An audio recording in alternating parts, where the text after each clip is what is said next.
You're listening to Nocturnal Frequency Radio, hosted by Steve Jenny and his satanic assistant, Alex Montini, both of whom can't go into churches without vomiting. Hello, good evening, good morning, good afternoon, wherever you may be around this wild, wacky, and sometimes disturbing world of ours. Yes, that's the intro to the Mindset Podcast, a weekly attempt to open eyes and shedding light on what's really going on in the world, all done by ripping apart the media madness that masquerades as news. Join me, Gareth Davis, every Sunday on the Mindset Podcast. You can find the show on all major podcasting services such as iTunes, Stitcher, and so on. Or you can go directly to the main Mindset website. That's www.mindsetcentral.com. Check out the Mindset Podcast. Bring your curiosity, your opinions, and a sense of humor. And remember that some worldviews are stranger than others.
Frequency Radio with your hosts, Steve and Alex. Nocturnal Frequency Radio. It is now officially 2021. 2021. 2021. 2021. I used to think, 2021 just seems like so far in the future. I know. When you're watching movies like 2001: A Space Odyssey. And here we are, 2021, and we're not even close to 2001. We're 20 years late. 20 years late. Yeah, exactly. It's just 2021. Wow. Yeah, I remember watching these science-based shows back in like late 80s, early 90s about how the future might be. Yeah. And, they always talk about, you're going to have flying cars or we're going to have all of this stuff. And yeah, none of it came true. I mean, so disappointed. When you think about flying cars, I mean, it doesn't make any sense. People can't drive regular cars. It would have to be autonomous. I mean, and they're rolling out the self, the automatic, driverless cars, whatever. Yep. And they're having issues with that. I know. It's scary. So, I mean, get that right before you even think about flying cars. Yeah, exactly. I mean, think of the traffic. I mean, there's enough traffic on the roads now. I mean, in the beginning, flying cars would be great, but then you'd have to think about, okay, well, we have to worry about air traffic controlling. Yeah. I mean, God, I don't know if I'd want to fly a car. Well, there's so much more that can go wrong with a flying car as opposed to, one on the ground. Well, yeah, you're elevated. How much feet? I mean, let's think. Okay, flying cars. Okay, so is there going to be? There's obviously going to be a ceiling as to how high you could fly. There would have to be, yes. There'd have to be. Yeah. I mean, they pretty much limit drones. Yeah. I mean, you can only fly drones in certain areas. Exactly. I can just picture flying cars driving or flying into buildings, blowing up and debris falling down on people below. It's just a mess. I mean, it can be a mess now too when cars just go and smash into buildings, but at least you don't have the dropping part after the fact. I mean, imagine people who are victims of cars like driving into their homes. Yeah. I mean, you're sitting there watching TV and all of a sudden a car drives through. I know. What the hell? What do you do? I mean, it's one thing if it misses you, but if it hits you when you're sitting in the recliner watching, your Sunday night football game or whatever. I think they would crap their pants. Sucks. My team's losing anyways. Yeah. I'm pretty sure they would crap their pants. This is more exciting. This is more exciting than the football game. Come on, who gives a shit? Yeah. Right. Oh. But what happens if a flying car breaks down? Does it stop flying? Well, that too. Yeah. Come on, McFly. Yeah. Back to the Future. Come on. That's right. Oh, he's got his 40 Creek tonight. Mm-hmm. Back to the Future. Back to the Future with 40 Creek. What's it? What he couldn't do without his 40 Creek. No. So Alex, what's new? Nothing. Actually, you know what? I should record that. Hang on. Well, no. You can't do it now. Patience. You should. No patience. Just give me 1 second. I gave you a second. Come on. Don't say anything. Hold on. Nothing. Okay. So every time you ask me now, nothing. It does. Well, you got to make sure you do it every time we do this. I got it programmed here now. Nothing. Yeah, but it's better. Well, Well, you're gonna have to send me the feed, the video feed, so I can edit it, so we can actually visualize it Ah, on the YouTube channel. so that's how you want it. You want the visual effects too, right? Well, you gotta have the visual effects. You know, we're stepping this up. We've already got the audio. Everybody's heard the audio. Well, this is for the sake of the people listening to us on New Visions. Nothing.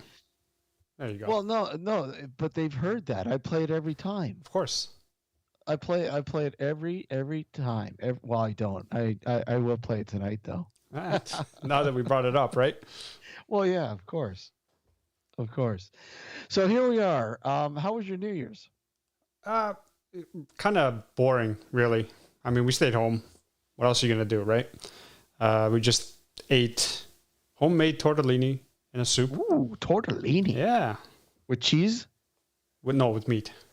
And yeah, pretty much it. Then we just I was just online watching YouTube videos, and when we got close to midnight, my brother and sister-in-law called on Facebook chat, and we also chatted with my other sister in Toronto, and we just sort of rang in the New Year's that way. Nice. Yeah, it was quiet. It was quiet for us as well. I mean, I guess a lot of it has to do with age. That too, yes. Well, yeah. But I mean, let's face it. There was nothing about this year that felt like, Christmas and New Year's. And it's funny. We already talked about this. If you guys didn't catch us Friday night, we did a what was it? Episode 16 and a half. 16 and a half, yes. A bonus show. We did a holiday Yep. bonus show on Friday on our YouTube channel. So if you didn't catch it. It's up there on our YouTube channel. We kind of chatted about this, how this year's New Year's, didn't feel like New Year's, obviously, for obvious reasons, right? Yeah. And Christmas as well. There was just I couldn't wait to take down the Christmas the Christmas decorations. I did that. We did that today, actually. Yeah, we did ours yesterday. Yeah. I just like, okay, 2020 gone. Yeah, it was depressing. It was depressing seeing them there. Very depressing. And so far I can't really say 2021 has been much different. Obviously, No. it's still new, but more of the same. Hopefully that will start to change. Hopefully. Exactly. Hopefully. I mean, this is just becoming cumbersome to the point where it's like, come on. Yeah, and it's had a very severe impact on people's psyche. Huge. And Yeah. I mean, think about it. This is the time of the year when people really get depressed normally. Oh yeah, the winter blues. Yeah. The winter blues, January, February, whatever. Yep. And people, this is going to be doubly as bad. Oh yeah, for sure. COVID, look at people are out of work. Businesses are shut down. Mm-hmm. There's just so much piling on the normality of what we normally experience this time of the year. It's like triple what we normally experience. That's why I have this. Well, you can't use that as a crutch, buddy. I'm sorry. No, it's not a crutch, but it does make it tasty. Well, yeah, people will start to think you're an alcoholic. Nah. No, that's the first thing an alcoholic says. Yeah, exactly. What problem? I don't have a problem. No problem. Nothing. Who's got a problem? Who got a problem? As we both take a sip. No, we don't have a problem. Yeah, it's been last year was a crappy year, and hopefully, but let's face it. I mean, there's not going to be that normal anymore. That normal that we knew is long gone. No matter how we look at it, it's long gone. There's going to be hopefully a new normal soon. But until then, we just got to hold on, right? Yeah, exactly. Yes. Oh, I don't excuse know me. if you've noticed on Netflix. There's a TV series from the Middle East. I believe it was Egypt. It was filmed in. I'm not sure. I could be wrong on this, but it's from the Middle East, and it's called Paranormal. You know what? I started to watch it, Okay. and literally 2 minutes into it, I stopped. Why? I'm not a big fan of dubbed movies or shows. Okay. When you see, you can clearly see that it was dubbed over. Well, yeah. I mean, Netflix is classic for that. But Yeah. whatever. Okay, go ahead. Yeah. No, it's just one of those. I mean, I mind So you, it wasn't one of the. I'm pretty sure I'll revisit it at some point. But I was also in the middle of other stuff that I was watching. I just kind of wanted to check it out quickly. But we'll see. So okay. So realistically, it was only the dubbed English that was bothering you. Off the bat, yeah. But I didn't really get into it too much to even critique it. For crying out loud, can you not watch Italian flicks? If they're not dubbed in English, yes. What the fuck? Are you serious? Yeah. So, anyways, Like It's Johnny being- Stecchino. You've heard of Johnny Stecchino. yeah. Okay. Yeah. So It's classic go ahead. movie, and I've watched it in Italian, obviously, because I mean, it's not. I don't know if there's a version out there that's dubbed in English. I know there's a version out there that has English subtitles. Yeah. But I watched the straight, Italian version without any subtitles, without any dubbing whatsoever, and it was a fucking blast. It loses when you translate stuff. It loses some of its meaning because, especially when you're talking about cultural stuff, you know what I mean. It does lose some of it. I couldn't agree with you more. I couldn't agree with you more. And even with subtitles, you kind of lose a lot of that. I mean, not as much as English dubbed.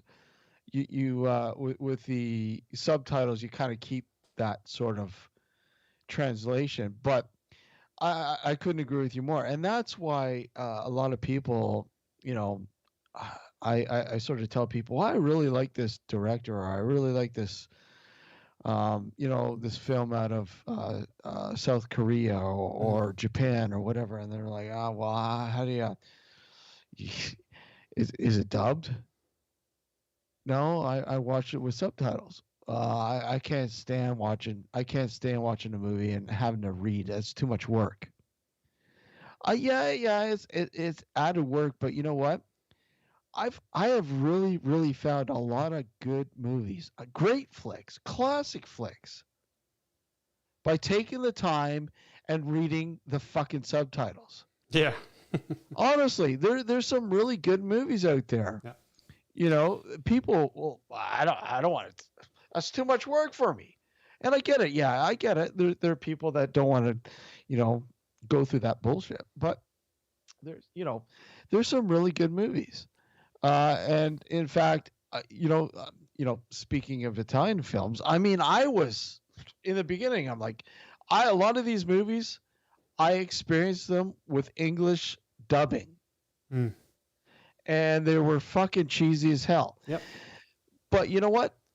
They're still classic to me. But when I watched them with the with the original Italian soundtrack with subtitles, it totally makes it a entirely different experience. Well, it's more authentic, first of all. More authentic, yes. The funny thing for me when I watch Italian movies that are subtitled or dubbed, well, not dubbed, but subtitled, you can really tell the errors of what they're doing. Yeah. You know what I mean? Because obviously because I speak Italian as well, I can say that. But it's if it's a flick from wherever, Indonesia or somewhere else, some other part of the country where I don't speak the language, I'm not going to know any better. But with Italian movies, especially with subtitles, I could really tell, and I'm like, well, what the hell are you guys talking about? That's not what he said. And it's kind of like it loses that, for me, in that regard, it loses it, especially when it's an Italian movie, right?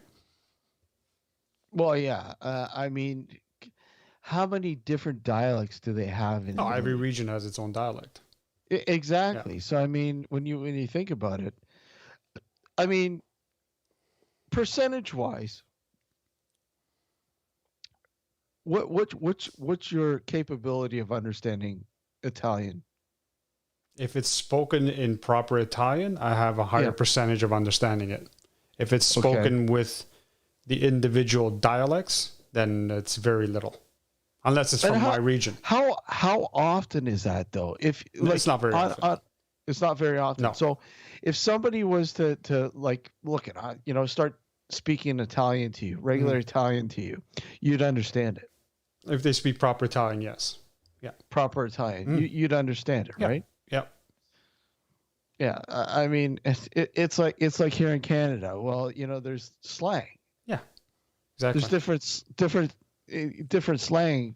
You go to Newfoundland, you go to the East Coast. There's a slightly different sort of. I don't want to say this, but Canadian hillbilly slang. Hillbilly. I'm sorry. Hey, look, I'm quarter Newfie. Okay, I'm lumped in there. Yeah.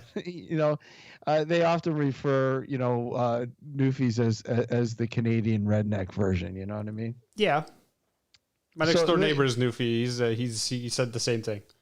Yeah. So I mean, it's whatever. But they're the nicest people, though. Who? Newfies. Well, yeah. Of They're course. some of the nicest people I've ever met. I met a couple of them, and they're all sweethearts. They're all sweethearts. Don't say that Except too for you. much or too often. Except for you. me. Yeah. But That's I'm 'cause only you're- a quarter. Yeah, Right? exactly. I was gonna say that's because you're only a quarter, and then I'm you're only a 3/4 quarter. jackass. The other half is French. Yeah, That's there a you whole- go. That's a whole different ball game. A French frog. Yeah, Oh wait, a French Newfie. French Newfie. Oh, what's a French Newfie? I don't know. I don't know either. Anyways, we're going to take a short break here. Tonight we are going to talk about time slips, OBEs, and astral projection, traveling, whatever. We're going to sort of, I don't know, do our best. Yeah, Because we're not experts. That's but right. We're going to do our best to sort of, I don't know, maybe talk about personal experiences. I'm sure we both have had some sort of experience that we kind of can't explain. I had, and I've mentioned it before, but we'll Exa- go through it again. Exactly. We'll go through it again. It's like Alex going. It's like deja vu. What's new, Alex? Nothing. Nothing. Nothing. Nothing. See, look, Nothing. I am a what are those people called? Fuck, what's the name now? These guys with the ventriloquist. Watch, I'm not moving my lips. Nothing. There you go. No, you got to do it again because I don't think anyone saw you. Nothing. Wait a sec. Unless they're watching the YouTube live stream, they don't get that. That's right. Only the So it people kinda- watching on YouTube get the privilege of seeing that. Kind of sucks for them. Yeah, it does. Anyways, if you'd like to follow us on Twitter, you can do so at Dark Discussions. I don't know how many of you listeners are actually following us on Twitter or are part of our Facebook group. Facebook would be the better option. Well, either way, Yeah. Facebook is go to the search box on Facebook, Nocturnal Frequency Radio, or facebook.com/Nocturnal Frequency Radio. And of course, our Instagram, which is Nocturnal Frequency Radio. And again, I'm terrible at updating it, Yeah. Yeah. but it's there. It's there. It's there. We So do occasionally post on it. we do. Yeah. So we're gonna take a short break. When we come back, we're gonna talk about time slipping. Don't go anywhere. You're listening and watching Nocturnal Frequency Radio. We'll be right back.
Did you hear that? Sounded like a scream. Yeah, I heard that.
Was out. You hear that? Guys, over here. Again, that wailing noise. Look, what's that?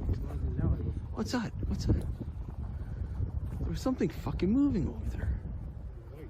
You see that? You saw that, right? It was fucking white.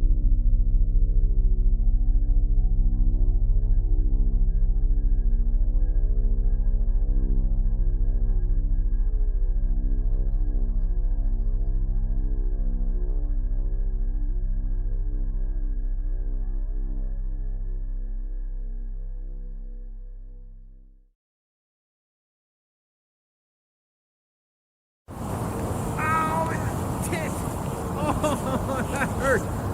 That was not paranormal. It sucked.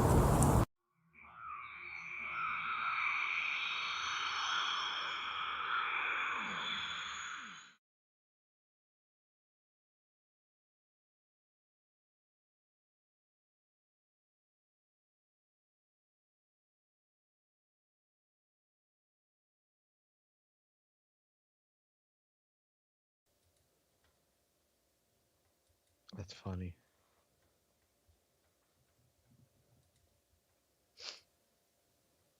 That's funny. Be right back very soon. That's funny. Be right back very soon.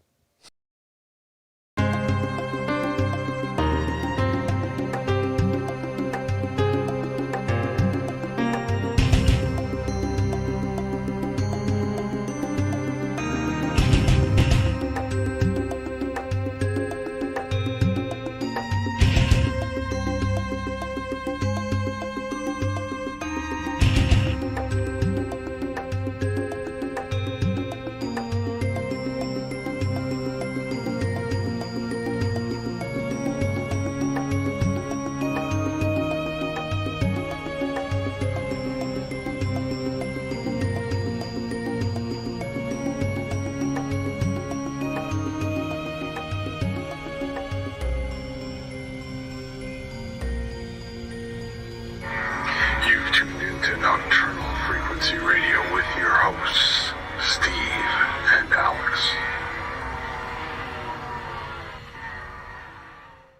This is Keith Page, and you're listening to Nocturnal Frequency Radio. Enjoy.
Nocturnal Frequency Radio with your hosts, Steve and Alex.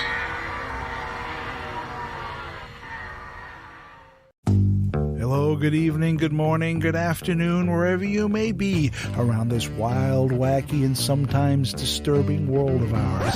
Yes, that's the intro to the Mindset Podcast, a weekly attempt to open eyes and shedding light on what's really going on in the world, all done by ripping apart the media madness that masquerades as news. Join me, Gareth Davis, every Sunday on the Mindset Podcast. You can find the show on all major podcasting services such as iTunes, Stitcher, and so on. Or you can go directly to the main Mindset website. That's www.mindsetcentral.com. Check out the Mindset Podcast. Bring your curiosity, your opinions, and a sense of humor. And remember that some worldviews are stranger than others.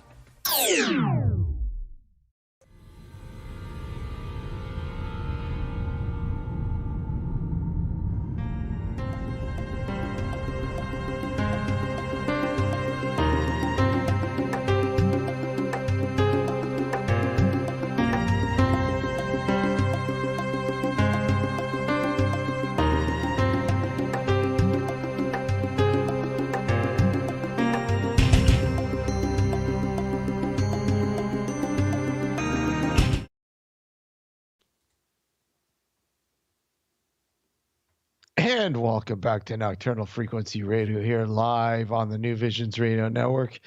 And of course, simulcasting live on our YouTube channel as well. And for those of you watching YouTube, the YouTube's live stream, you can see the my new mic. Yes. The Frankie mic. The Frankie mic. It's a new model. The Frankie mic. Yep. For those of you who miss Frankie, there he is. Frankie, say hi. Frankie. I noticed Terry hasn't been listening for a while. I haven't seen Terry for a while. Yeah, he usually listens to. Well, it's kind of back and forth. He listened to us or watched us on YouTube for a couple of times, but then I think he went back and forth between YouTube and New Visions. So. No, I think. I think he's been mostly on YouTube now. I think he's because I know he really enjoyed the fact that we were going to start live streaming the show, because that's how he remembers us, right? Yeah. When we used to be on live stream. That's right. After BTR, when we left BTR, we didn't actually show our faces, but we showed this guy, and that's how he remembers us. The Frankie, the star of the show. The star of the show, yeah.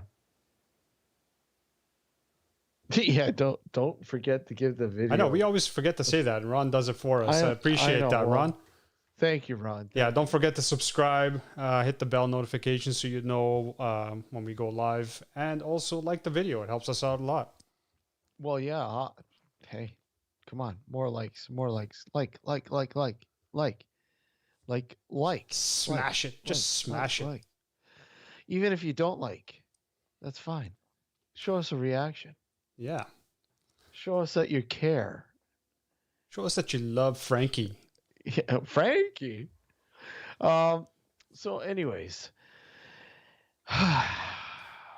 OBEs. Well, I had a really weird experience, and I might attribute it to old age. But the other day I was driving home from work, and there was a moment that I during that journey home that I could not remember, no, for the life of me, even though it was probably just a few seconds.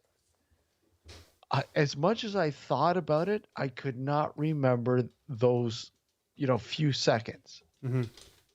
And it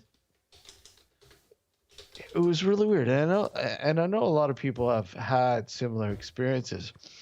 Maybe you're in deep thought about something else, but that's not very good. I could have went through a freaking red light Yeah, and not exactly. even Yeah. realize that. But as far as I know, it was an advanced green, hopefully, because I don't remember. Hold on. There we go. Fingers crossed. Yeah. You know But what? Time slips are more common than people would like to believe. They happen. I yeah, mean, I've had instances like that happen where it's like you're doing something and you're so focused on it that you just don't realize everything else that's going on around you. And then you take a look around and say, what the fuck? Where am I? It was that sort of like, it's only lasts for a fraction of a second, like that feeling. well, that's But, what it is. Yeah. you know, at the same time, it happens more often than people let on, right? Well, yeah. Well, because I mean, people are afraid that you're gonna think, well, maybe you're losing it or something, or okay, is this a more serious condition? And I think I'd be more worried if I was having them a lot more often. Yes. But I mean, that was the only time I ever had that. It was just really weird. I've never had that before. And I kind of think, hopefully it's not a medical condition. I'm hoping, but I mean, because I remember my father, he had a condition where, and it was really scary. He had a condition where he was having like a loop. His memory was looping. And what was happening where he was remembering 5 minutes, and then all of a sudden, like, the short-term memory was there, long-term was totally gone. Right? Yeah. So what kept happening was he'd keep repeating. It was like a broken record. His memory was like a broken record. He would keep repeating something. It was like Groundhog Day. Right. He would keep repeating something, and I'm like, okay, is he having a stroke? What the fuck is going on here? And I took him into the hospital to have looked at, because I'm like, this is not normal. And I don't know what the condition was called, but apparently it's more common in men in their 50s, and very common, in fact, with men in their 50s and older. But I mean, it's called global something. I don't know. And basically, it's not a stroke, but it just where your brain sort of rewires itself. And I'm like, wow, okay. Hopefully, I don't have to deal with that. Yeah, no kidding. Because it was very scary. It really was. And thankfully, everything worked out and normalized, and he's never had that issue again. But wow, I can see how that can be scary for sure. Well, but that's what I mean. When you think about, like I said, when I had that time slip, if you will, as I call it, I like to think that, most likely I was in deep thought about something else, and I totally, just erased my memory of that not split second, but few seconds. Yeah. That no matter how much I went back to, there's nothing about it I remember. Yeah, it happens when you're extremely focused on something, because that's all you see. It's almost like tunnel vision, where you're focusing on this, whatever task it is that you're doing, that everything that happens around you just doesn't register. No, exactly. Frankie. There we go. Close up of Frankie. He's had many time slips, apparently. Yeah, well, it's been a while since Frankie's made an appearance, so there you go, guys. Frankie has made his appearance. I know people will be jealous, but I've actually had the pleasure of actually holding on to Frankie, and not in a bad way. He was holding Frankie. I know people want to think of me as a bad person, but I didn't hold him hostage or anything. I was just holding him. He was holding Frankie. I was holding on to Frankie, yeah. He was holding Frankie. Yep.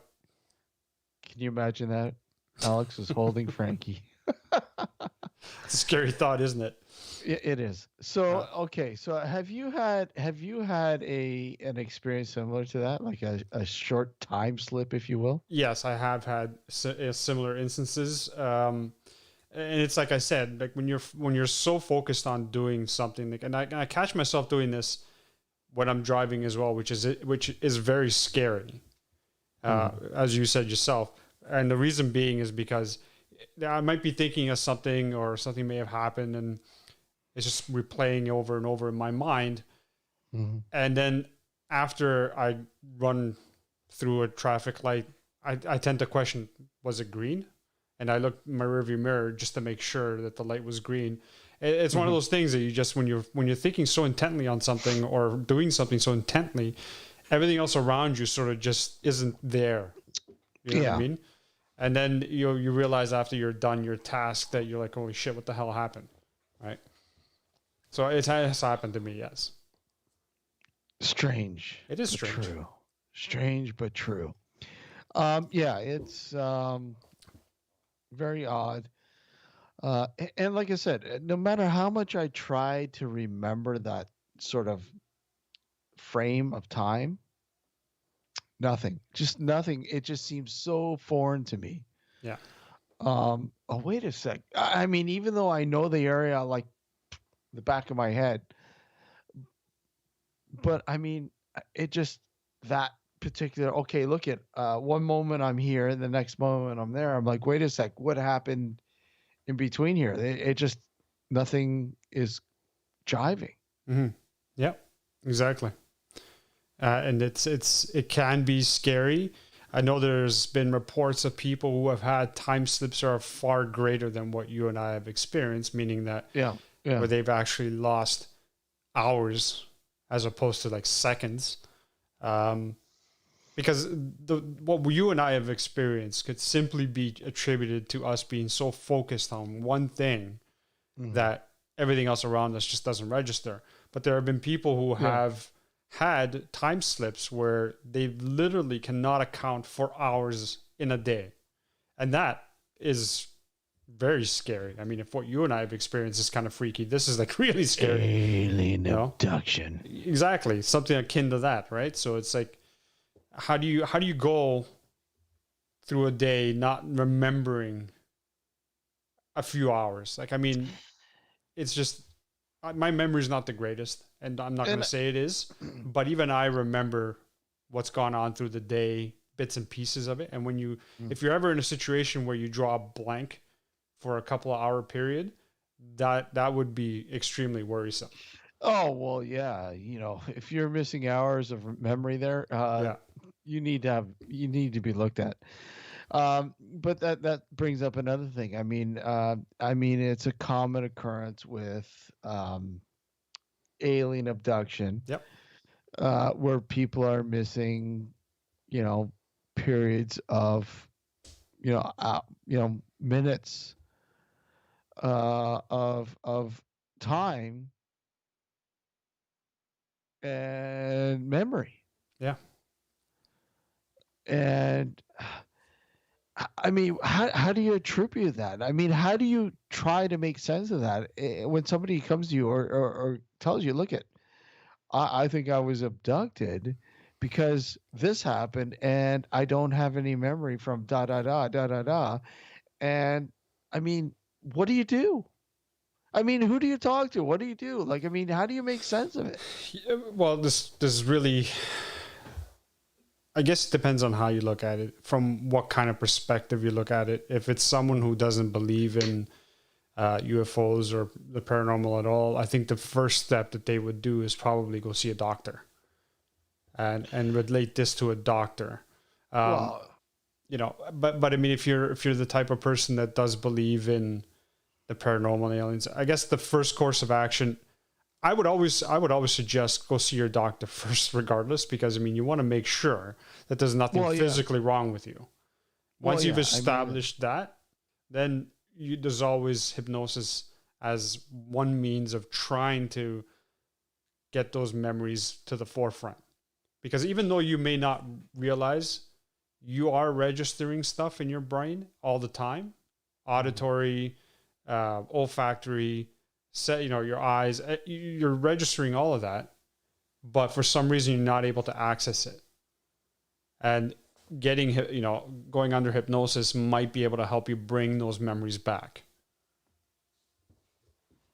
Absolutely. Yeah. Yeah, it's scary when you experience something like that, because yeah, obviously your first train of thought is, okay, is there something wrong with me? Yeah. Um, but then again, it depends on the situation too. Like, I mean, okay, all of a sudden you're driving a car, and then your next recollection is you're walking down a dirt road. Yeah. Okay, wait a sec. What the fuck? Yeah, exactly. You know what? No. Seriously. I Yeah. mean, It's scary. okay, something like that is either you have a major problem or something really did happen. And that's the gray area of it all. I mean, you know, telling people, look, there's nothing wrong with me, but there's something wrong with me. You know what I mean? Well, I know. It's a Because conundrum. they're gonna look at you like you're crazy. Well, that's just it. And then I think that's part of the problem why a lot of people don't come forward with this sort of scenario, because they're worried that people will mock them and will ridicule them and will think they're crazy. Well, and this is part of the problem. Do you remember sending me those links? I think it was about a week ago, and one of them was for this book from a doctor that is trying to destigmatize the paranormal. Mm-hmm. I bought that book and I started reading it. You bought it? I did buy it, yeah. And Wow, yeah. I'm impressed, Alex. Yeah, why? I'm just kidding. But and I've only gone through the first chapter so far, but what he's trying to accomplish, and this is a psychiatrist who's been a psychiatrist now for decades. He's, I think, retired. I'm pretty sure he's also had an experience himself. Right. He's had multiple experiences himself. Yeah. And he's trying to destigmatize the paranormal in a way that people feel more comfortable coming out and sharing their experiences. Now, this is a double-edged sword, because on the one hand, you have people who are ready and willing to come out with their paranormal, quote unquote, paranormal experiences. And chances are the majority of them are not actually paranormal in nature. Yeah.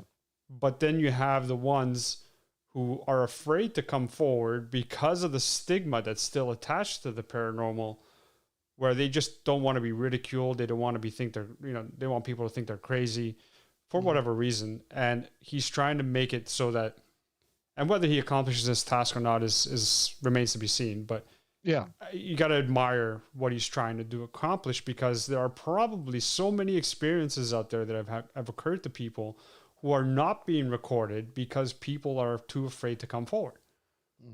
And this is why when I see someone come forward too easily and too willing to share their paranormal experience, it kind of makes me a bit hesitant, only because of the experience that both you and I have had over the years we've done this show, plus all the myriad of different people we've talked to.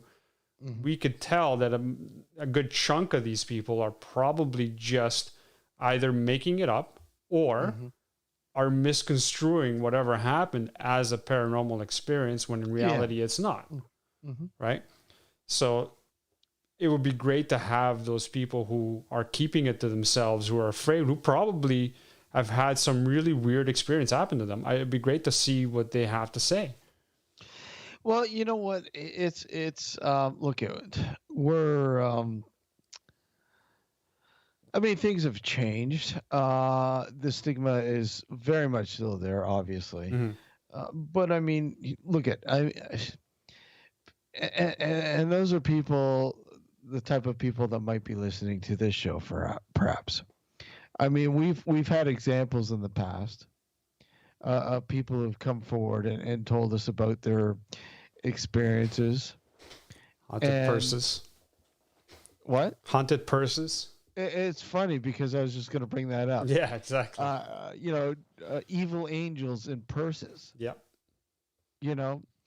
And maybe that's really happening. But to us, that sounded like totally absurd. But maybe it was the way she was conveying it. Maybe. I don't know.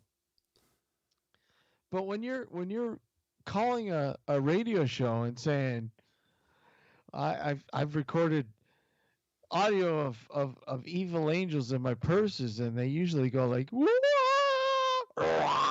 you know, stuff like that. And you're like, oh my God, what are we what have we gotten ourselves into here? Exactly. Yeah. You know, but it's you're walking a fine line with this, and it's realistically, we have to be very rational, period. We Yeah. have to be very rational with everything. Um, it counts with everything that you experience in the paranormal, because I mean, let's face it, the paranormal is the paranormal for a reason. It's outside the current understanding of science itself. I mean, that's the way we look at it. It's the unknown. It's the Wild West right now. Oh yes. And will be for a while. And when you look at it and try to scope the size of it, I always look at it as, well, try to scope the size of the universe. You know, I mean, it's literally impossible to think how big the universe is. It is definitely very difficult to understand the complexity and the size. I mean, we don't even know if it's limitless. There's speculation. There's theories that it may have an end, but there's nothing solid. But at the same time, and I don't want to get too much into this, but at the same time, that doesn't give anyone the right to say, look it, I have proof. I have, you know, whatever. Yeah. Because you don't. That's right. You don't.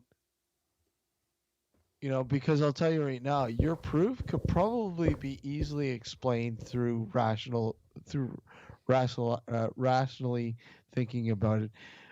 You know, there's an area of research that you probably have no clue about that could probably explain what you're trying to tell us is paranormal. Mm-hmm. You know, may it be audio, may it be visual, whatever. But I mean, there's always somebody out there explaining something. And if you really do your due diligence and do your research, you might find it. So, anyways, enough of that. So, out of body experiences, astral projection, and travel. Alex, I know you've had a little experience with this, or you know, an experience in this sort of realm. I was about to, yeah. Yeah. For So, sure. okay, did you want to talk about that? You know, Yeah. let the listeners know about a little bit about that, and then we'll get a little bit more into it as well. Sure. So the experience starts off. This happened many years ago when I was in high school. I was having problems falling asleep, kept tossing and turning. So a friend of mine turned me on to meditation, and he explained to me a method, because there are many different methods. So he explained to me a method of doing it. When I was finally capable of mastering, for lack of a better term, that method, so that I didn't require, because one of the things that my friend told me to do, he goes, initially you're going to have a hard time doing it. So just put like a coin on your forehead, press down on it so you know it's there, and focus on that.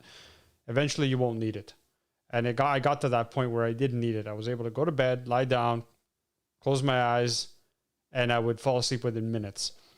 One night, I was doing what I was normally doing. I was lying down on my back, closing my eyes, ready to go to bed. I cleared my mind, and in that state when you're half in and out of sleep, I sort of felt myself being lifted out of my body. Now, at the time, I had no idea what was going on. I didn't even know what out-of-body experiences were. I had never even heard of them at the time. It scared me, so I snapped awake, and it never progressed to that, beyond that sort of feeling of being lifted out of my body. Mm-hmm. Since that day, I've never been able to successfully meditate that way again. So I've never been able to replicate it. Now, I don't know if that's in part due to fear or in part due to impatience. It could be a combination of all of it. Because at the end of the day, I mean, you hear a lot of wonderful stories about out-of-body experiences and people who, leave their bodies and go on to astral project into other realms and to experience all of these different things. But that's their experience. What if mine is completely negative? I don't know that. I hope it wouldn't be, but I could literally be leaving my body to go to like this sort of hellish nightmare sort of place, and I don't really want to do that. So that's where that fear sort of plays in effect there, because who wants to go and experience that? You know what I mean? Yeah, exactly. So I think that's part of the reason why I haven't been able to do it. But I mean, I also have problems breathing through my nose. I've always had problems breathing through my nose. So when I try to lie on my back, it's hard for me to breathe through my nose, and I can't get to that level again.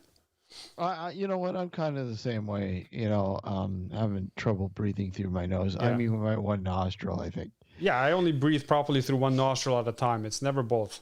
No, I'm the same way. Okay, well, you know what? We'll take a short break. We'll take a short break here. When we come back, we're going to go more into this. And Ron's got we're going to... Ron's got a comment. You want me to read it? Yep. Have you ever had anyone on the show that led you to believe they were frauds or mentally ill?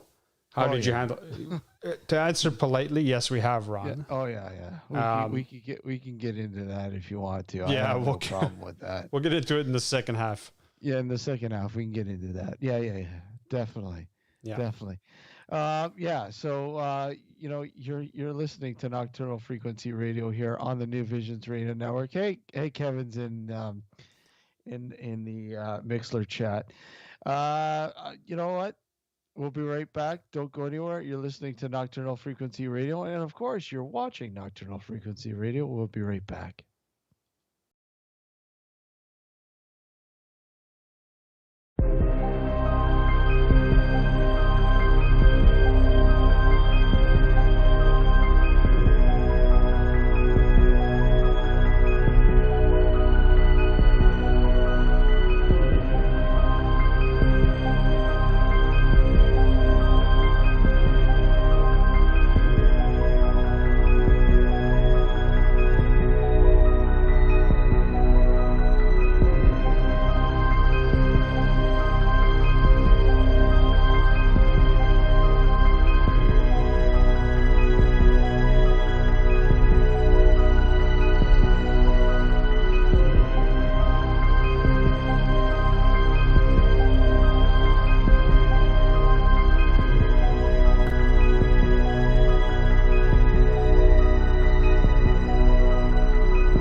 Did you hear that?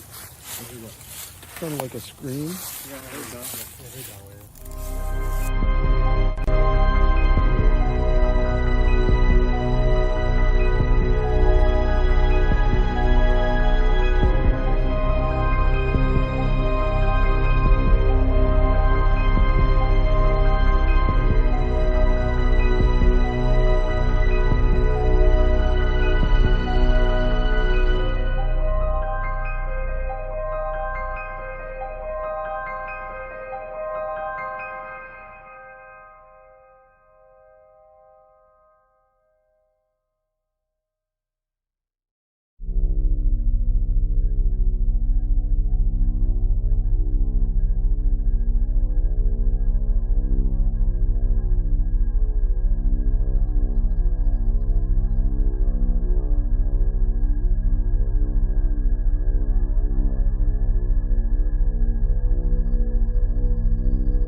hear that? Guys, over here. Again, that wailing noise.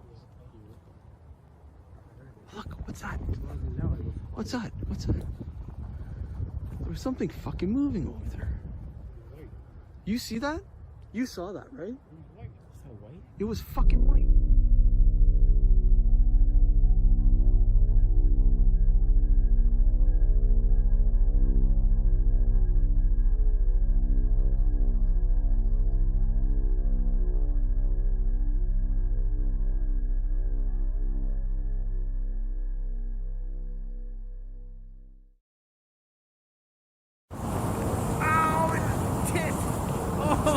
That hurt.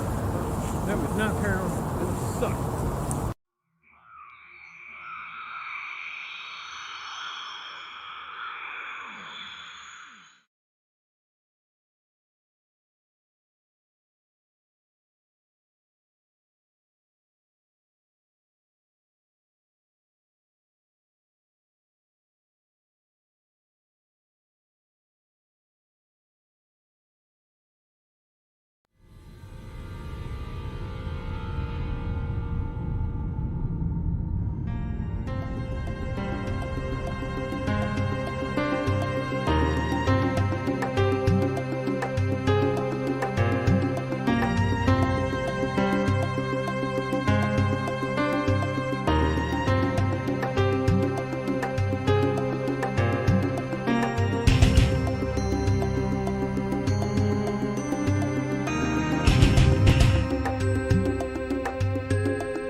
You've tuned into Nocturnal Frequency Radio with your hosts, Steve and Alex.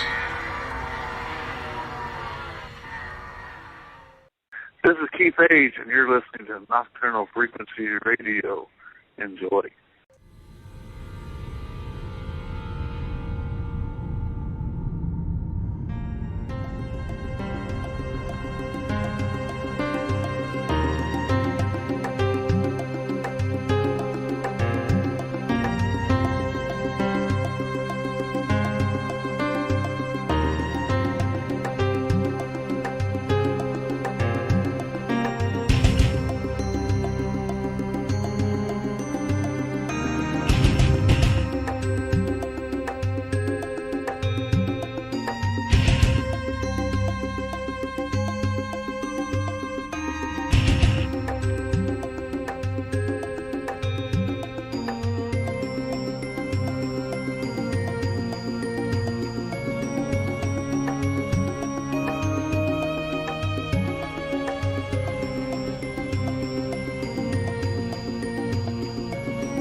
You've tuned into Nocturnal Frequency Radio with your hosts, Steve and Alex.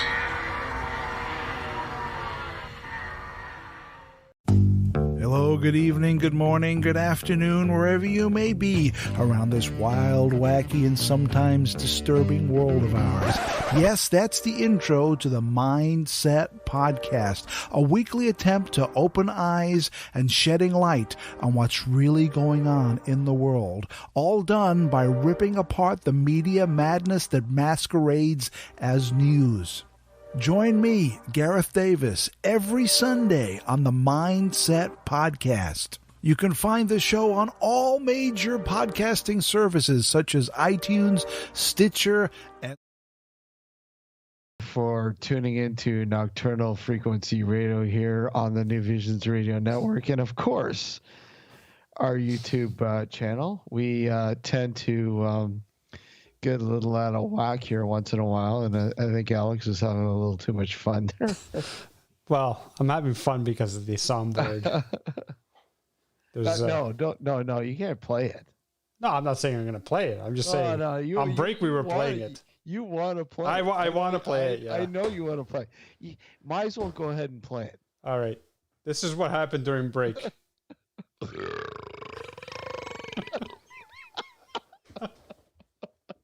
You only played the single one, though. Okay, let me play the double. Oh, yeah.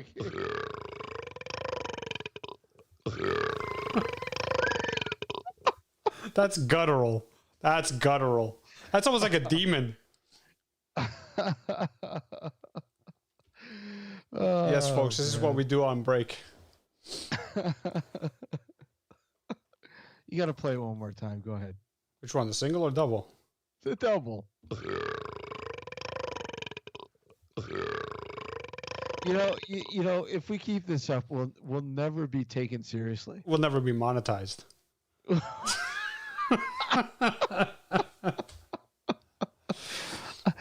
Is that how you think about his money? Yes. Well, then we got to triple that then. Yeah. That's a money making sound. Come on. Oh, there's another money making sound, which is even grosser. Oh, well, yeah, I'm sure there is, but yeah. And it wasn't done by us, by the way. What? And that the other sound I'm talking about was not done by us. Okay, so anyways, Kevin just said somebody was just exercised. Yeah, exactly. Yeah. Well, here, look it. If you're watching the YouTube channel, you can blame it on this stuff here. Yeah, it's the devil's sauce.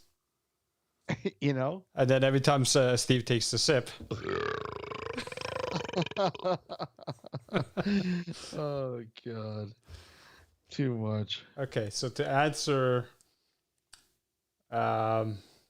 Ron's question. So we and I know you know who I'm thinking about as far as people who called in. There were frauds. UFO Ricky comes to mind. Oh, yeah. So this is back in the live stream days, I believe, if I'm not mistaken, where we had this guy call in talking about his abduction, his alien abduction. But yeah. I mean, the story that he told us was so Hollywood typical that it was hard for us to believe it was true. But nevertheless... Sorry. No, I was just going to say, nevertheless, we gave him his time. We let him relate his story. And then when he was done, he was done. Yep. At the same time, talking about that particular thing, we had some rather disturbing feedback about that just a few months ago. Yeah. I don't know if you remember that. I don't. Where we were contacted by somebody who was saying that UFO Ricky was in fact I don't want to say it because let's just say the FBI were involved. Oh. A few people. In fact, the guy that came forward was apparently on a TV, couple TV shows. You remember what I'm talking about? I remember what you're talking. This was on Facebook. The guy contacted us. Yeah. Okay. And I don't even want to go down that avenue, but it's let me just say it's pretty messy, and I just don't even want to get into that. I really don't, because that's just too much. Yeah. Rod says UFO Ricky permanently banned from the show. Oh yeah, he was. Well, it wasn't banned from the show. Well, I mean, if he wants to come back and give us an update, sure, I don't have a problem. He's not in jail. Well, no. I don't know who to believe. I mean, I know. The guy who's the accuser is, I don't know. Is iffy. Iffy as well. Yeah. So. But I mean, we've had other Do you remember that incident with this is again on live stream. I forgot their names because I'm horrible with names, but you know who I'm talking about, right? The Paranormal Sisters, or yeah, something, yeah. What was their spiel? The slogan. What was that slogan again? The slogan was they were cool before paranormal was cool. Yeah. Or something to that effect. Yeah, whatever.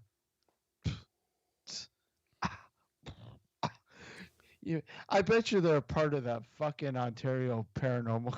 I wouldn't be surprised. Wait a sec, did I say that? Oops. Whoops. That's a Freudian slip there, Steve. That was 40. Yeah, exactly. I'm sorry. They might as well be a part of that group. Hey. I'm the only one that hasn't been banned because I haven't piped up at all. Well, you're a snake in the grass. I am a snake in the grass. I just watch. I just like to watch. You observe, and that's good. I can't keep my mouth shut. I'm sorry. I've noticed. But no, I mean, you know what the funny thing is that I don't disagree with what either you or Gord have said on the group. I completely agree with what you guys have said. Yeah. But it's also funny just to sit back and watch this sort of train wreck go about its way. You know what I mean? And you know what? I take screenshots for your enjoyment. Well, I take screenshots. Yeah, you are taking screenshots of another train wreck about to happen. Yeah. Like, I'm surprised that particular person wasn't fucking, Well, for all we know, he probably was. And it's funny. I predicted my exit anyways. Mm-hmm. I don't know if I showed you. Did I show you a screenshot? You showed me a screenshot of what you said. I'm on my way out the door right behind you anyway. So, and I knew with that thread I was gone. See, Ron agrees with me. Wise man say it is better to listen than to speak.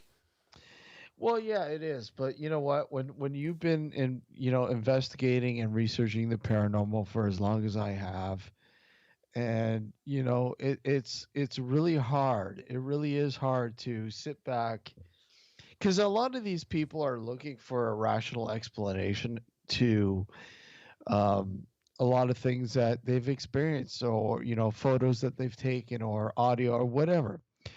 And when you broadcast it to a group that has, I don't know how many people are in that group, 15,000 or something like that? I don't know. I'll see if I can find it.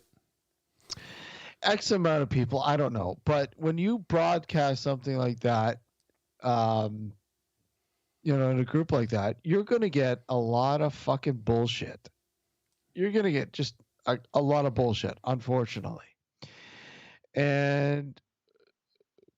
But it seems to be that bullshit is king in those groups.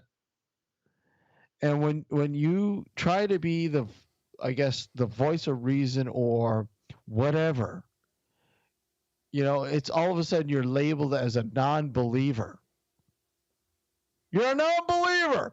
You shouldn't be in this group. It's like they are this extremist Catholic.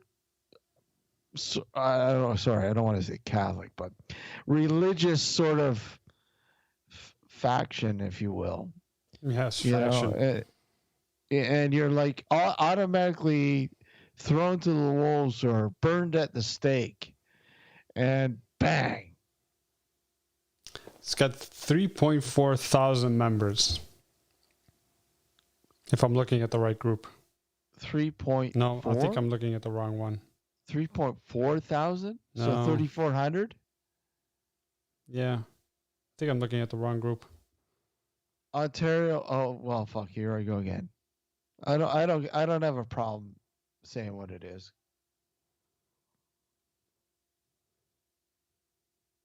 Ghosts and Paranormal. You want me to say it? Go ahead. Ghosts and Paranormal in Ontario. Yeah. And it's I get it. I get the monitors. I get the guys running it. I get it. I get you have to control things. I get it. But at the same time, you have to control the bullshit. Yeah. You And really do. it's- I and mean, it's there's 18 just so much fucking bullshit going on Yeah, in there. There It's is. a joke. And it's 18,000 members. 18,000 people. Yep. 18,000 people. You know, you post a picture and it could be a picture of nothing. Which most times it is. And most times it is. And then all of a sudden you get 15,000 people going, oh, I think I see a face.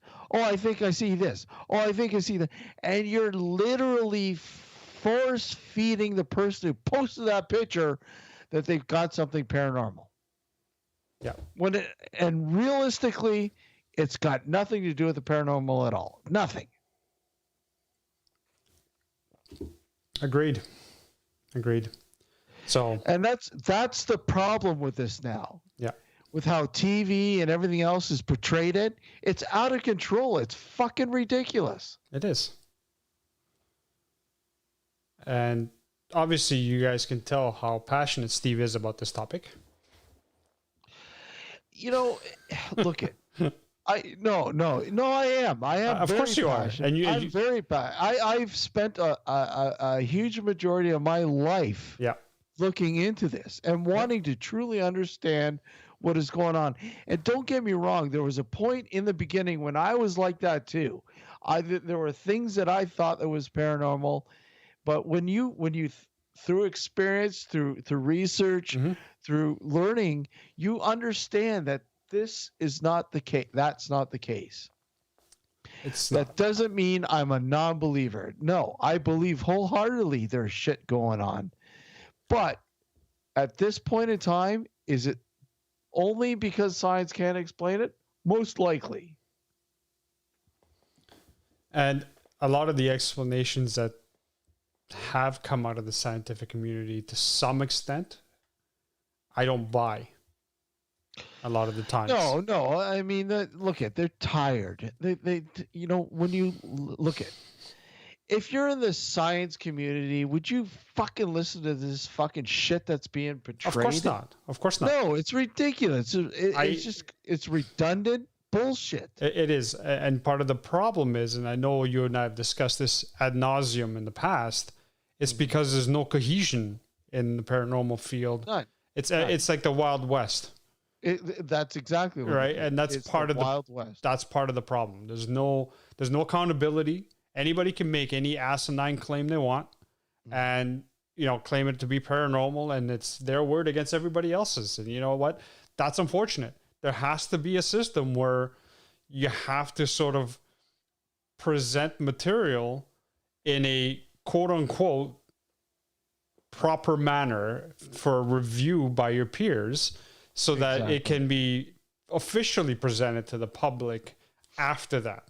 You can't just go, and this is part of the problem too, with social media, it's very difficult to control this because there is no repercussion for someone posting a picture of a fucking orb saying it's paranormal when really it's most likely some dust particle just floating around in front of the camera. Any look at when you take an example, you take a photograph of an orb. Yeah. Okay. If anybody knows anything about the background about orbs on camera, whatever, they'd understand. When you look at anybody who is a professional photographer, they will tell you straight out exactly what that is that you've captured on that photograph. Yeah. But yet, not necessarily the person who's presenting it. They'll be thankful. Thank you for explaining to me what that is, most likely. Mm-hmm. But it's not them that you have to worry about. It's the fucking idiots that sit. No, you're a non-believer. No, that I see a face. No, I see this. I see that. It's those that fuel the fire that cause this crap. And you know what? Who pays the price? The people are trying to be rational about it. Well, the whole field in general pays the price, in my opinion. Exactly. Because, no, yeah, you're right. Absolutely. You're trying to advance the field. I know you with your group is trying to advance the field.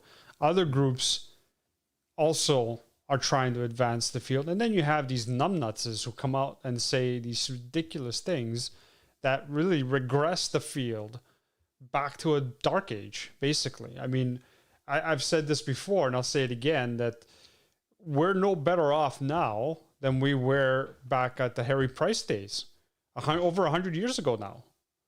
You know what I mean? We're really no better off. The only thing that's changed is some of the equipment that we use today.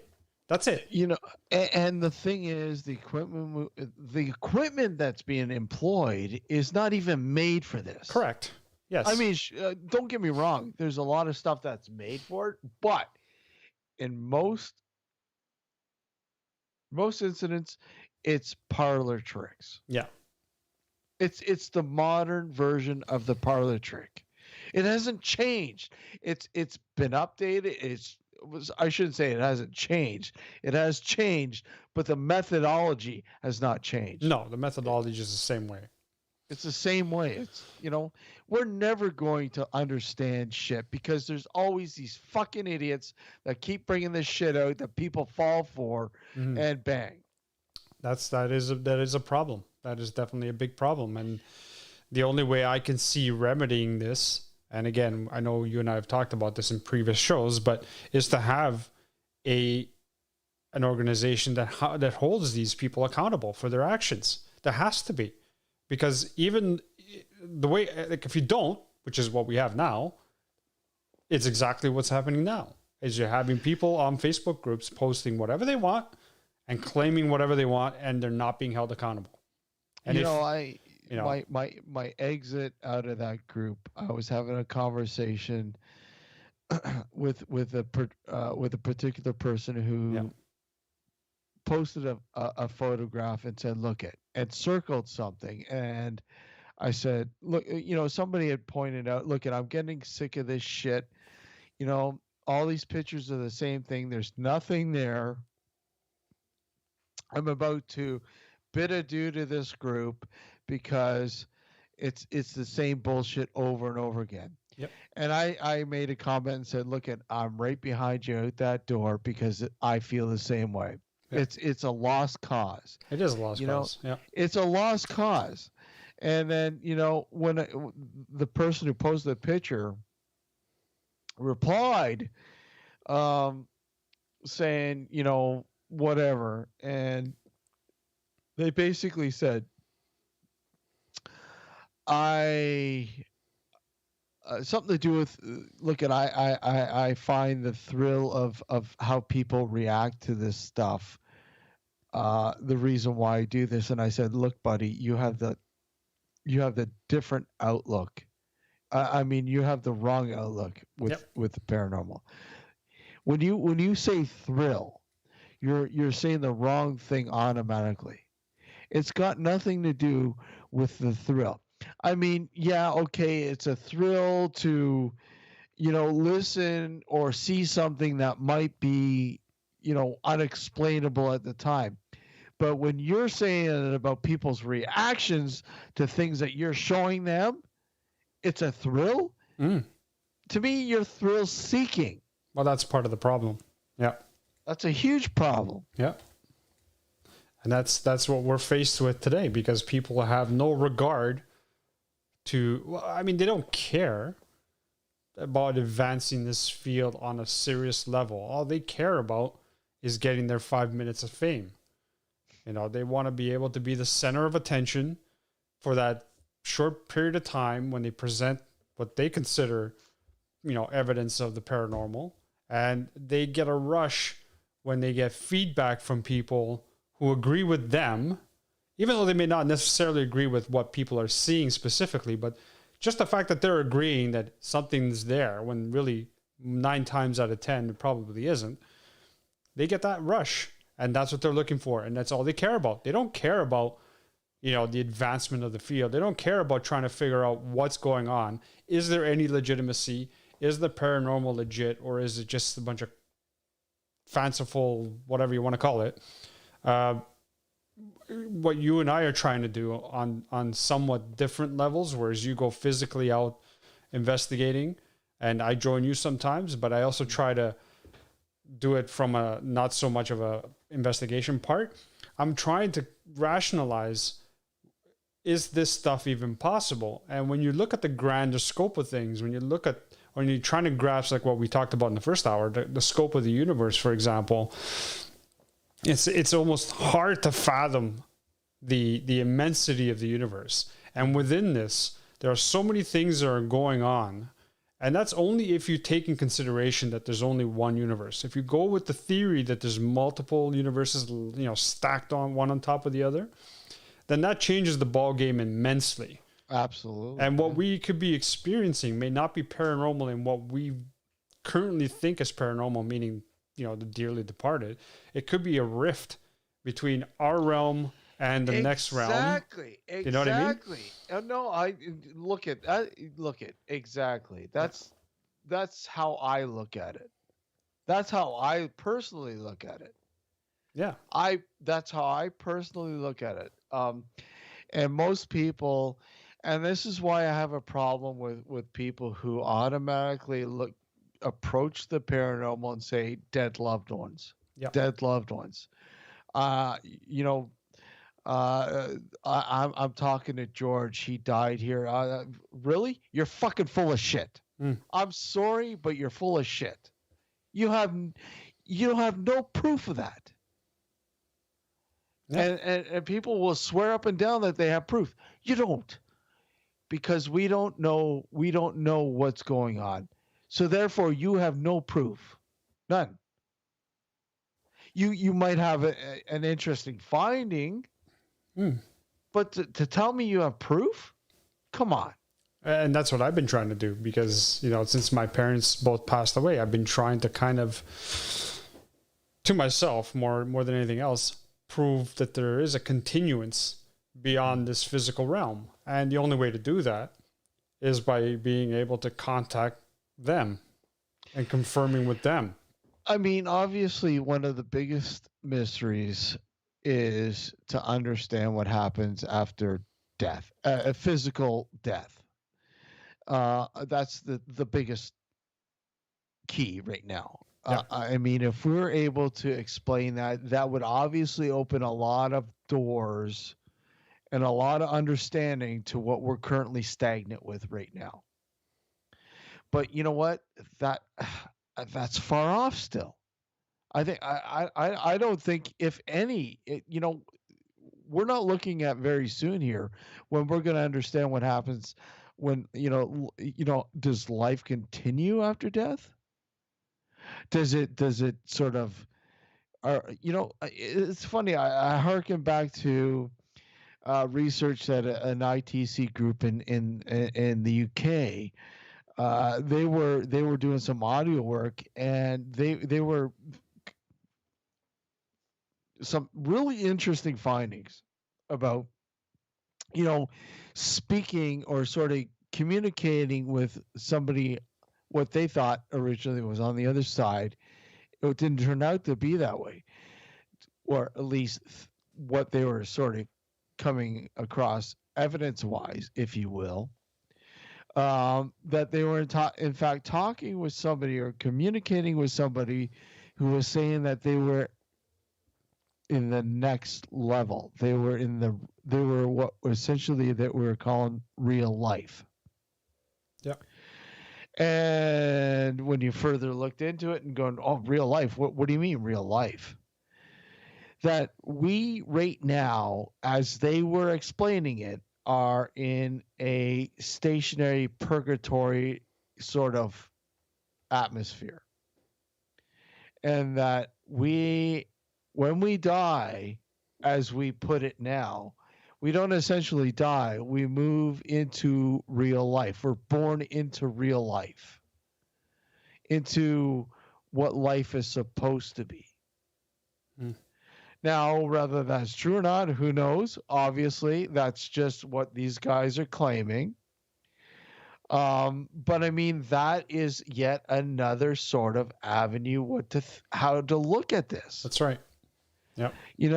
I mean, is death really death?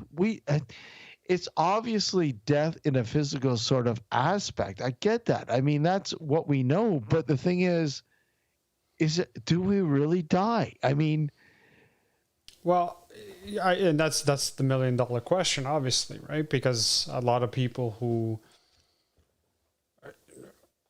atheists aside, because atheists don't believe in anything, and they believe that when we die, and that's it. But majority of the population do believe in some form of afterlife based on religious beliefs. But even someone like myself, who's not very religious per se, but lean towards the idea of there being something beyond this. If we harken back to the example that I had before, where I was almost on the verge of having an out-of-body experience, in my mind, logically, you can't have an out-of-body experience if you don't have something akin to a soul. Now, when you say the word soul, people automatically assume, religious connotations, whether it be Christian, Muslim, or Jewish, or what have you. But that's not necessarily the case. It may be, but it could also be something secular. We could all have an energy being that carries on our consciousness beyond our physical realm. And my thing is that if you're capable of having an out-of-body experience where you physically feel yourself lifting out of your body, there's a good chance that when you die, your non-physical essence will continue, right? And I know Ron put in a question here. Is the TV show A Haunting a good representation of paranormal events and investigations? There you go. Oh, fuck. No, not at all. Not at all. Yeah. Absolutely. You have to remember anything TV related is entertainment. And I'll tell you right now, I've dealt with a lot of producers with TV. I've had a lot of them approach me about wanting me to sort of share stuff with them for their shows. And I'll tell you right now, most 99% of the time, those TV shows take a story and basically prop it up to be very entertaining to you, the viewer. And I'll tell you right now, a lot of times they want to hear something about something demonic. That's the big seller right now. Something, look at, whatchamacallit, what's that? Ghost Adventures. I mean, Paranormal State, when it was the big one, it was all about demonic possession. It's just the big seller. People want these weird looking sort of demonic creatures to be real. But I'll tell you, I don't know how many investigations I've done personally, and with Southern Ontario Paranormal Society. And not once has anything that has been claimed a demon ever been a demonic sort of presence at all. Not once. Not once. I mean, and that's part of the running joke we have with Gord and calling him Dr. Demon Gord. There's a reason why we call him that, because he's been on the hunt for demons, so to speak. He's been through many investigations himself, with SOPs and of course with other groups, the Shadows Project, and others. Niagara, Amateur Ghost Seekers, whatever. But not once. It's always been explainable. And people will say, and let me tell you, if there is demonic activity, it is extremely rare. Any religious sort of bishop or whatever will tell you the same thing. It's extremely rare, if any. We've had Bishop James Long on the show. Who else? Bishop was? Do we have anybody else? Yeah, we've had I can't remember. I'm horrible with names. We've had another one on. Oh my God, I'm drawing a blank here, but both of them, same thing. Extremely rare, even in their sort of line of work. It's been extremely rare to have some sort of demonic possession or presence or whatever. So, what do you tell? And people don't understand this. People don't fucking understand this, and it drives me nuts. When you start making claims of a demonic presence or whatever in a person's home, what the fuck are you thinking? Honestly, are you I don't want to say retarded, I'm sorry. But why would you do that to a homeowner? Yeah. Exactly. You're scaring them. I'll tell you right now, you scare them to the point where they may want to move and find another home because you made the claim that their house is demonically possessed, and that's the furthest thing from the truth. Who should be held accountable for this? Well, those idiots. Exactly. Yep.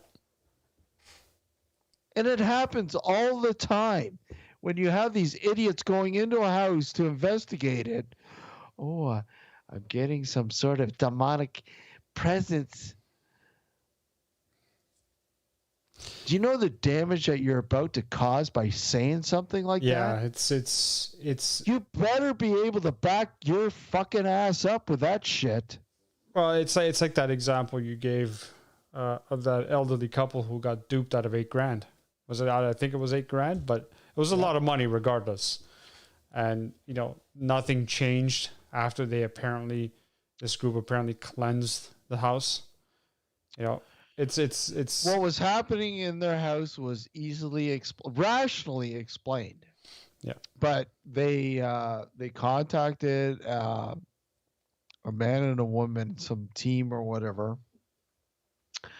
and they went in there because the elderly couple were having issues in their home. They were, totally confused and, just wanted.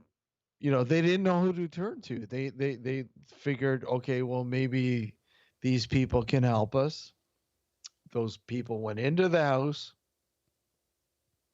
did their mojo, and told them that we can take care of it.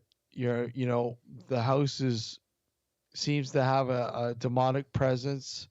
It just needs to be cleansed and needs to be cleared, and you should be okay. Okay, whatever it takes, take care of it. $8,000 later, they did their mojo, left the house, didn't give her a receipt. Bye-bye. The owners of the house, the elderly couple, everything stayed the same. Nothing changed. So they wasted $8,000 of their hard-earned money, well, probably saved up from when they worked or whatever, but $8,000 of their own money because some idiots went in there and said, "Oh, we can take care of your demonic entity by cleansing the house," and bang. And thank God they had the wherewithal to sue these people.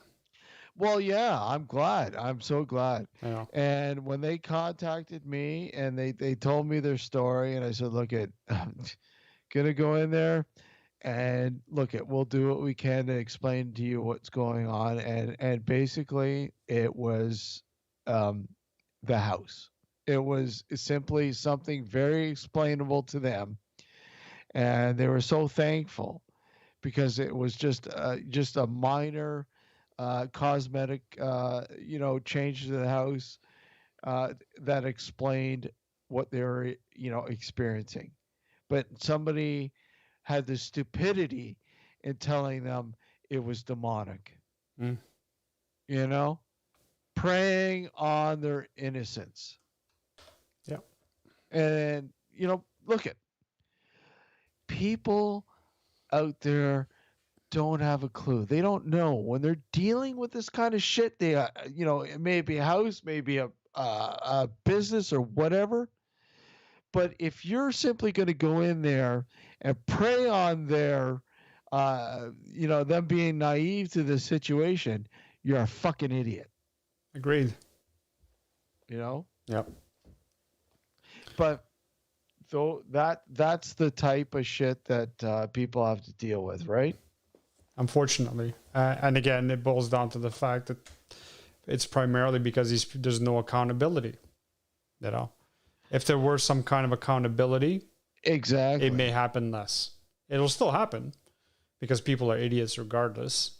That's why, like, even with the rest of the world, there are laws that prohibit you from doing certain things, but people are stupid enough to break them anyway, right? So you're going to have that. But however, you have a system in place now to be able to punish these people. Right. But, and that was my problem with the group that we were talking about earlier. The information that was being shared in those groups, it causes the same kind of damage. It does. Yes. It really does. I mean, somebody posts a picture within their house and then all of a sudden say, oh, well, I see a demon. What's that person in that house that took that picture thinking now that you've told them that you see a demon? Because that's what they're going to remember. They're going to remember that. Yep. Oh, my God. I have something demonic in my house? Yep. What are they going to do? Oh, well, they may seek you, that particular person, to come out and give me a hand to deal with it? Yep, exactly. Yep. If anyone's a demon, it's those that tell you that you have demonic activity in your house. Those are the true demons. Agreed. Humans. Human stupidity.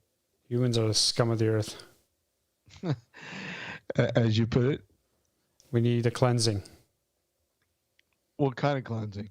2/3 of the population needs to be wiped out. No. What's the cleansing? Eradicating stupid people. Enema. Oh, the enema, yes. This world needs an enema. That was from the original Batman movie. Yeah, I know. But it's better because you said it. That's right. But, I mean, how would you approach it, Alex? How would you approach, if somebody contacted you and said, look can you give me a hand? I've got this unusual activity happening in my house. Can you help me, please? I would basically go there and try to get as much info as I possibly can. First of all, I conduct the investigation, but chances are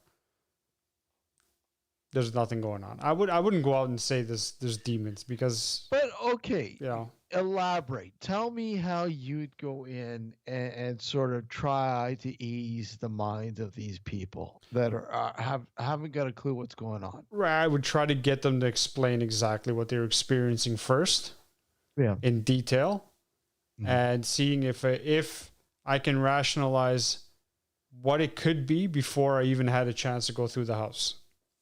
Because a lot of the times people will give explanations as to what they're hearing, what they're experiencing, and you can relate right there and then what it could be based on similar instances that occur in your own house. You know what I mean? Like, give you an example with my house now that I live in now. When the furnace goes on, one of the ducts, and I don't know which one it is, but it makes a banging noise every time. Right? And if it happens without fail, every time the furnace goes on, within a couple of minutes, you'll hear that banging noise. Now, that's not demonic. That's not paranormal. It's demonic. So if someone comes to me and says they're hearing the similar things, like they're hearing knocking periodically, I'll be like, okay, when does it happen? Does it happen all year round? Does it happen only certain times of the year? Does it happen after the furnace comes on? Because you know what? I experience the same thing when my furnace comes on. You know what I mean? Yeah. And again, you need somebody to have a rational mind to tell people, look, this is what you're experiencing. It's got nothing to do with the paranormal. More often than not, it doesn't. 99.9%. I mean, yeah, there is that 1%. And look I'm not an outright debunker. That's not what I do. What I do is try to be a healthy skeptic, to try to understand the situation on a full scope, because I mean, when you look at people will go, example, a big thing is audio and EVPs. And people will simply go, EVPs. Oh yeah, I love EVPs. But me, it's more than just EVP. I think on an infrasound level, right? I think infrasound, and people will go, what? What do you what's that got to do with EVPs? But that's me and the research that I've done over the years in trying to explain what EVPs might come from. Where people would go, oh, EVPs are the voices of disembodied loved ones. That's their explanation because they saw it on TV. That's the difference. Yeah. That's the difference. You really, what? What disembodied? What? Disembodied voices from where? What? Seriously? You think that's really? When you did the audio work, was there a Faraday cage? Grant you, we can't always use a Faraday cage, but still, we were able to recreate it. And there is correct me if I'm wrong, Steve, because I'm not 100% sure about this, but is there not equipment to be able to detect infrasound? Absolutely. Right. Most equipment will detect it. So I think par for the course, I think which should be piece of the equipment that paranormal investigators or groups use is that first to rule it out. You want to be able to rule out the infrasound spectrum and make sure that's not a contributing factor. Well, and then you kind of hold on a second. What do you mean detect it? Well, you want to be able to know if there's a high level of infrasound within the area that's claimed to have paranormal experience. Well, detecting infrasound, separately from recording it, it's a whole different ballgame. I know that there's infrasound pretty much at every level of existence. To some degree, there's infrasound. Infrasound is all around us. Right. It's like another frequency we have to deal with. Of course, but theoretically, if you're at a location where you're hearing things and experiencing certain things, you want to be able to eliminate higher levels of infrasound. No. Before you continue. No. Okay. So let's understand infrasound. Okay. So what do you mean by hearing stuff? Let's say someone is experiencing hallucinatory they're hearing voices, or they're seeing things, or they're feeling nauseous, or they're whatever the case may be. Okay, so that's not infrasound. Okay. Because infrasound, we can't hear it, no matter what. We can't hear it.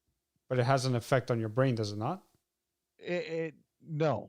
Okay. Because we can't hear it. We can't hear it. Okay. Our ability to hear that sort of level of frequency is non-existent almost. So what does infrasound do to us? It literally will drive you crazy. Okay. It will literally, if you were to hear infrasound, it would drive you crazy. So, example, dog whistle. What does a dog whistle do? It drives dogs crazy. Exactly. Right? Because animals can hear infrasound. We can't. So when we blow that whistle, we can't hear it. Mm-hmm. But the dogs can. Animals can hear it, but we can't. So,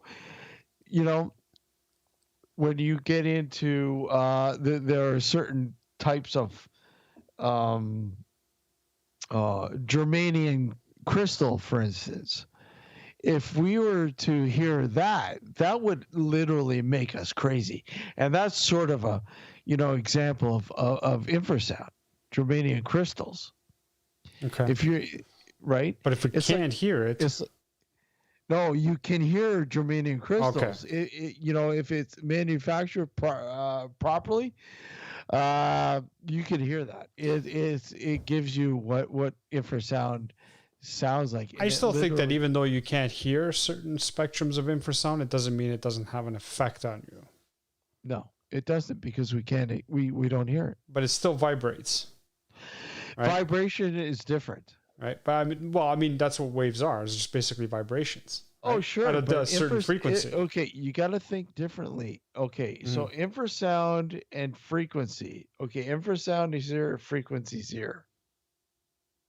Okay, so frequencies we experience them on all levels. Infrasound literally goes right by us. Right by us. We can't. Listen, when we were domesticated, it is basically years of being domesticated. When we were hunter-gatherers, we might have been able to hear infrasound, much like animals do. But over the years, we're talking about millions of years almost, we've lost that ability to patch into the infrasound. The only reason why I say this, Stephen, not to be a pain in the ass, but it's almost like... you're not a pain in the ass. You're my co-host. That's right. It's almost like the invisible light spectrum. Yeah. We don't see UV, but it affects us. Yeah. So my point is my thinking is that even though we don't hear it, it doesn't mean it doesn't have an effect on us. If it's in large doses, like I'm not saying if it's a dog whistle. Okay, so then you're getting into the realm of the EMF. Maybe. Okay, there is that sort of correlation. Yeah, I mean, it's possible, but for the most part, infrasound we don't experience because we can't hear it. We're deaf to it. We're deaf to it. Yeah. Right. I mean, if we were constantly patched into infrasound, we'd be fucking insane. No doubt. Right? We'd literally be insane. Think of it as a dog constantly having to deal with a dog whistle on 24/7. There's one thing that we have what we deal with, and it's called a ring. I don't know, trichinosis or whatever. I don't know what it's called, but the ringing in the ear. Oh yes, yeah. Okay, think about that. People have it worse than others. Yep. Where you have a constant ring in the ear. I don't know what the condition. What's it called? No, it's I can't remember right now. Hold on. I don't know, but think about that. Think of a person who has to deal with ringing in their ear constantly. If you're patched, it's tinnitus. Tinnitus, that's it. Think of tinnitus. Threefold, fourfold, or whatever. Right? Yep. Then. But infrasound, how I look at infrasound, I think of it, it's a constant it's a constant highway. And we physically can't patch into it. We're physically deaf to it. But recorders can patch into it. Digital and analog and video recorders and all sorts of stuff can patch into that frequency. Now, can we use a dog whistle to sort of experiment with? I think so. It's worth a shot. What? Steve? What? Wait. I got a message here. Hold on. Steve is talking about being eaten bacteria from raw pork. What? Let me guess. Oh yeah. Is that Kevin? Yeah. Of course it's Kevin. I know. I know his comments. No, he's talking about my about the trichinosis or whatever. But yeah, he's right. Anyways, where were we? Oh fuck! Before we got rudely interrupted by Kevin. Oh man. But I think infrasound is like a highway. Yeah. Oh, we were talking about whistles. Using whistles.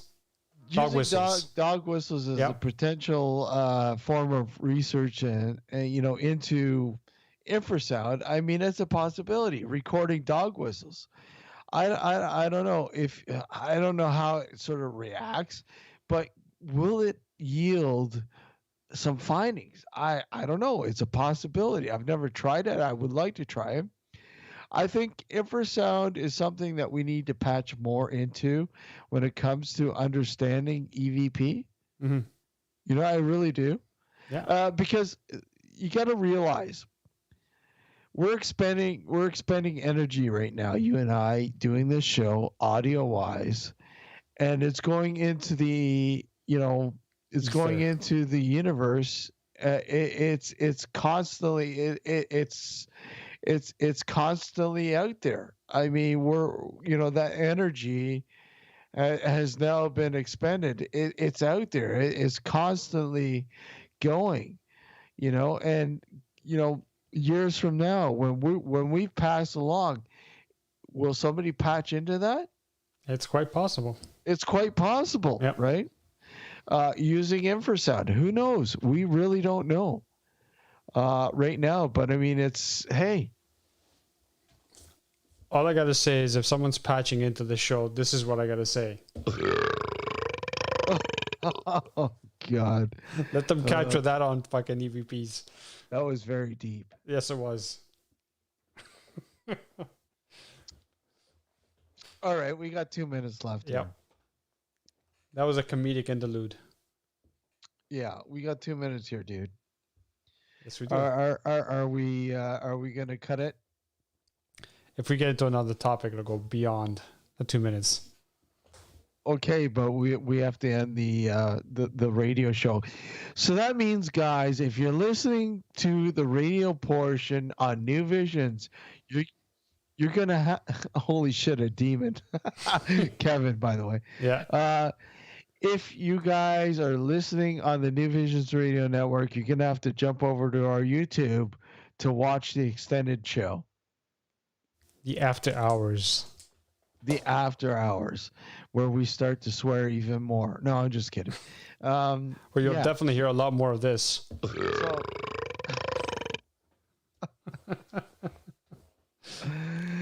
Okay, so we're gonna sign off our the New Visions Radio Network. I want to thank you guys for tuning in, and hopefully you will join us over on YouTube. Please. youtube.com/user/nocturnal frequency 1 to find us there. Guys, come on over. Join us in the YouTube chat. We've got a very vibrant chat going on there. And look at things become X-rated. Very X-rated. Okay, guys. Thank you for tuning in. If you've tuned in on the New Visions Radio Network, we'll see you next Sunday night. Take care, everyone. Take care, everyone. You've been listening to Nocturnal Frequency Radio on the New Visions Radio Network. Please come on over and watch us on our YouTube channel for the After Hours show. All right. Take care, everyone. Good night. Good night.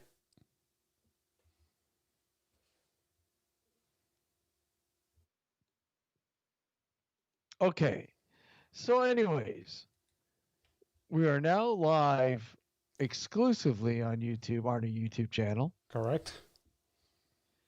Now, where were we going? We were talking about dog whistles and using that as a potential means to. Yeah, I mean, it's another tool that we could potentially sort of use to sort of gather some sort of information. But what? Yeah. I don't know. Well, I mean, you said you had one, right? A dog whistle? Did you say you had one, or am I thinking of somebody else? I don't have a dog whistle. Okay. No. It's something that we can definitely try to accomplish when we're doing an EVP session, to sort of ask the question, blow the whistle for a second or so, and then see if there's any sort of response. You know what I mean? The only thing that would hurt us, if anything, is to fork up the money to get a dog whistle. You know what I mean? There are dog whistles, and then there are you can get these instruments that omit or emit. Oh my god, a yawn! I hate that. Omit a freak sort of infrasound to piss off dogs, really, and coyotes and stuff like that. You can get one of those as well. It's not a dog whistle per se, but it's it's almost, I forget what they call them. Yeah, I know exactly what you're talking about. I don't, the name is, it's almost like a white noise generator.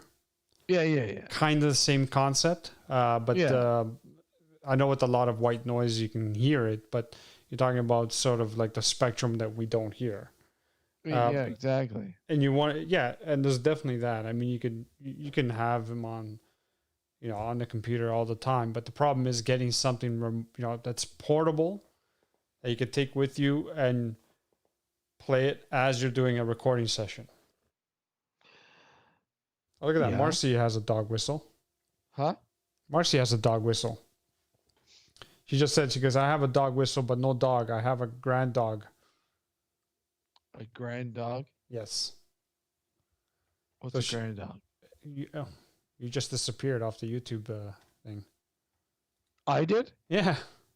Oh, come on, Alex. What's going on? That's not me. What? There you go. You're coming back slowly. Coming back slowly? Yeah. It's a stupid Skype feed. Now you're... There you go. You're back. Am I back? Yeah, you're back. I feel so unwanted right now. Do you feel used? But I mean, yeah. Ron said Steve just teleported. Yeah, exactly. He teleported out of here. It was a time slip, right? Exactly. It was a time slip. He got abducted and he was anally probed. Oh. There goes Alex with his anal probe again. I think you have something against anal probes. Not if it happens to you. No, yeah, exactly. Oh God. But yeah, so apparently Marcy has a dog whistle. There we go. There's close up of Frankie right there.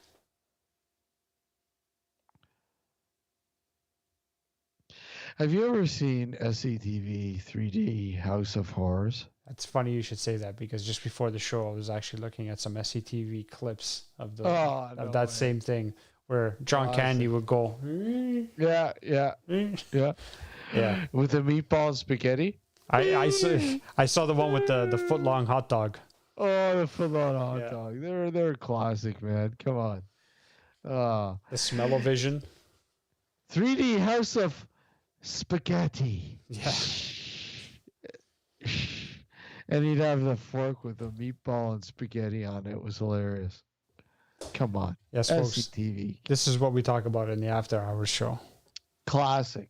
Oh, classic. I love SCTV. You know what movie I'd love to watch? Around Christmas, unfortunately I didn't watch it again this year. I should have. Is Bob and Doug McKenzie's Strange Brew. Oh, fuck. I watched that movie so long ago. I don't even remember it. Such a classic flick. It is a classic flick, but I haven't watched it in so long. Max von Sydow. Just for, them being able to get him to be a part of the movie, playing the bad guy, perfect. The only thing I can remember from that movie, because I watched this movie so long ago, was I can't remember which one of the two, but one of them had to pee so bad that he put out a fire. It's so basically he got into the tank of beer, drank all the beer out of the tank, and pissed on the fire. And he put out the fire. Put the fire out. Yeah. It was classic, man. Yeah. Oh, such a great flick, man. Come on, it's only Canadian. There you go. Right. Strange Brew, people. Bob and Doug McKenzie's Strange Brew. Yeah. Max Van Sydow's in it. Come on, you can't go wrong. That's right. Dude, you can't go wrong. Great flick. Highly recommended. There's nothing paranormal about that. No, not at all. Not at all. Yeah. So going back into infrasound. Mm-hmm. I really do believe that I think it holds the key to us understanding EVP as a realm and trying to understand where these voices that people capture might come from. Yeah. May it be urethral sort of recording that's out there, and for some reason infrasound can patch into it. I don't know. It's something that it's theory. Yeah. Theory only. But I think it's a very viable theory, excuse me, to trying to understand about EVP. And it's something that's worth trying. Well, yeah. If we just need to be able to. Now, a dog whistle was just an example of infrasound, obviously, but it would be much more practical if we could have a portable sound generator on that spectrum to be able to play continuously as we're recording the EVPs, or trying to record 4 EVPs rather. Because you want to be able to have that playing continuously. You don't want to have someone blowing dog whistle the whole time. That's going to be kind of draining for the person, right? Just think of the poor dogs around us. Well, that's just it too, right? You don't want to drive them crazy. You drive them nuts, like, come on. Yeah. Maybe we should bring one of those into the woodlot. We should, talking about a dog whistle? Yeah. Yeah, to try to drive the coyotes away. Drive the coyotes away, yeah. Drive them nuts. Get away from us. Exactly. I don't disagree with that. No, that's a good point. Or spray, if you will. Just mace the damn coyotes. Mace those damn coyotes. Yeah, so anyways, what else, dude? Is that it? I think that's it. That's it. I'm getting ready to fall asleep, to be honest with you. Yeah. Well, okay. Let's cut this short. We'll be back next Sunday night, hopefully. And keep an eye out on our Facebook group to keep up to date as to what we're going to be broadcasting next Sunday night. I want to thank everybody for tuning in or watching us here on the YouTube channel. A lot of regulars. Hey, we absolutely appreciate it. You guys coming out every Sunday night, being a part of the show. This is why we do it, because of you guys. We absolutely love you guys. Thank you for the continuous support. Until next Sunday night, I hope you guys have a great 2021. Happy New Year, by the way. Yep, Happy New Year. Happy New Year, guys. And we'll see you next Sunday night. Take care, everyone. Have a good night. Take care, everyone.